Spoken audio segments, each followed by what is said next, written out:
Saudara, hujan lebat disertai angin kencang kembali terjadi di Desa Palugon, Kecamatan Wanerja, Kabupaten Cilacap. Tepatnya hari Jumat 4 Desember 2020.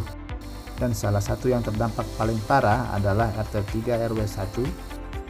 Banyak pepohonan yang tumbang dan menghalangi akses jalan. Kami dan tim meninjau langsung tempat kejadian bersama dengan Ketua RW setempat.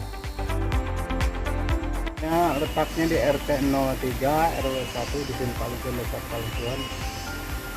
Ini kejadiannya kemarin siang, kurang jam 2 siang. Di sini ada hujan barengan yaitu angin puting maka terjadi seperti inilah. Di sini ada, ini dulunya kolam, bahkan sebelah sana kolam itu masih tertimbun.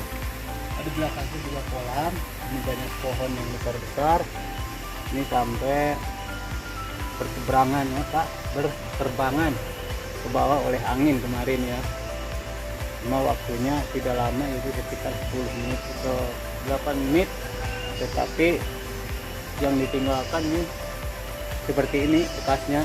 Nah, itu saya menghimbau sebagai aparat lingkungan di sini kepada warga yang mempunyai pohon di pinggir rumah itu untuk ditebang supaya menjaga keamanan kita semua, supaya apa yang kita inginkan tercapai.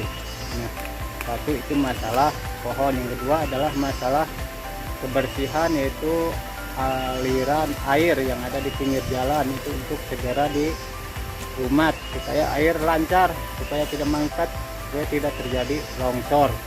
Dan maka terjadinya suatu longsor itu adalah dari kecerobohan kita semua.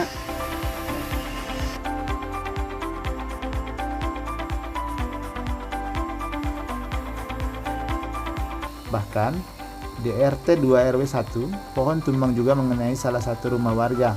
Beruntung tidak ada korban jiwa dalam kejadian ini. Namun, kerugian diperkirakan mencapai jutaan rupiah.